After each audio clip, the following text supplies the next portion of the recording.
Yo, what is really good, my dudes? Today is Monday, November 12th, 2018, and we got another RuneScape update for y'all. This week we see the Premier Club for 2019 rolling out, Mining and Smithing Beta, and the Double XP Weekend around the corner. So without any further ado, let's jump right into the video. Let's go!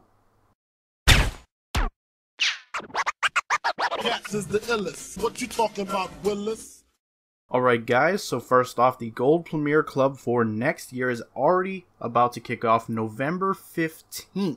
That is this Thursday. So far, they are not going to go into any detail of all the extras you'll be able to get just yet, but they say that the Premier Club will include a cool looking Valkyrie outfit, complete with wings and an assortment of weapons. They're also able to confirm the prices this year around, so you can see here's the prices for the various different tiers, bronze, silver, and gold, as well as the bond prices if you wish to buy the package through bonds. They said they'll let us know about what exactly the other benefits for this Premier Club will be later this week, so I guess we'll have to wait till Thursday before we find out. And they do say that at the start of next year, 2019, they will have a huge aura sale, so if you're after any special particular auras, hold on to your loyalty points. Speaking of Premier Club, if you are a Premier Club member currently for this year, then you definitely want to head over to the Grand Exchange and open up the third chest that includes one of the Gold Premier Club content exclusives. This time around, you'll find yourself something from Mining and Smithing, a uniquely colored version of the Necronium armor set and weapons. These will be cosmetic overrides, to be 100% clear. You'll also find yourself a resource token, which can be redeemed when the full Mining and Smithing rework launches early January, which will give you a nice chunk of ore and salvage resources. Moving on, we got the Double XP Weekend next weekend. Pretty straightforward, but it will start off midday on November 16th through to midday November 19th. Members will enjoy a 100% XP boost, and non-members will get a 20% XP boost. As always, the vast majority of skilling activities will be able to take advantage of this Double XP Weekend. Moving on, the Mining and Smithing Beta that has not launched today with today's updates. However, it will launch tomorrow, November 13th.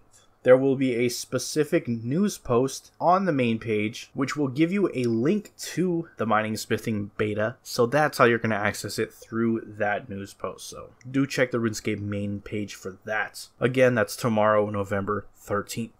Outside of that, it's a major patch notes week. The biggest one I want to note off before we go into the rest of the patch notes is the tooltips for potions. I actually have talked about this a long time ago on the channel, showing off some of them, but basically just mouse over tooltips for potions have now been added to the game that will reflect dynamically and accurately show off the effects of each potion at any given moment. Information has been upgraded for combo potions, juju potions, dungeoneering potions, barbarian mixes, stat boosting potions, and miscellaneous potions. So now you will never have to guess how much a particular potion benefits you. That being said, we're going to jump into the patch notes and see exactly what we got going on over there, so let's go ahead and check it out.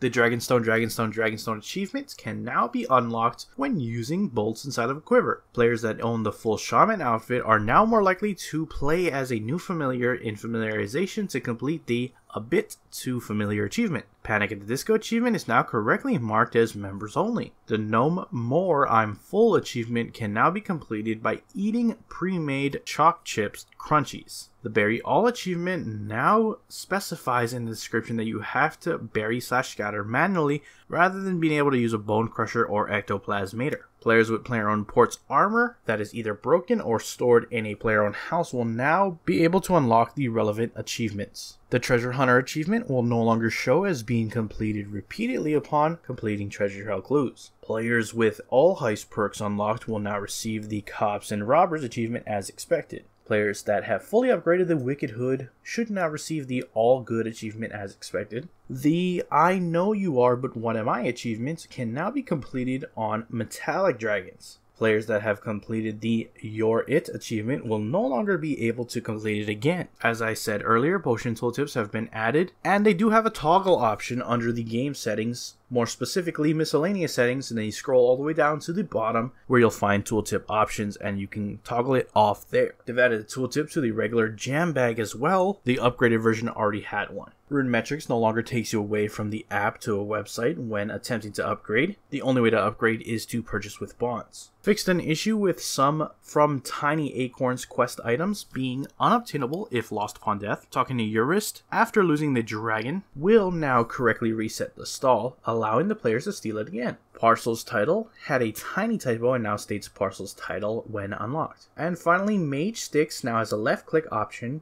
to trade. That is it for your patch notes. Links to everything discussed in the video will be down in the description below. If you want to go ahead and check it out for yourself, head on over there to do so. With that, I'm going to wrap up the video. If you enjoyed it, hit that like button. If you're not subscribed and you want to stay up to date on all things RuneScape related, then hit the subscribe button. Anyways, I appreciate you watching. I am out. Peace.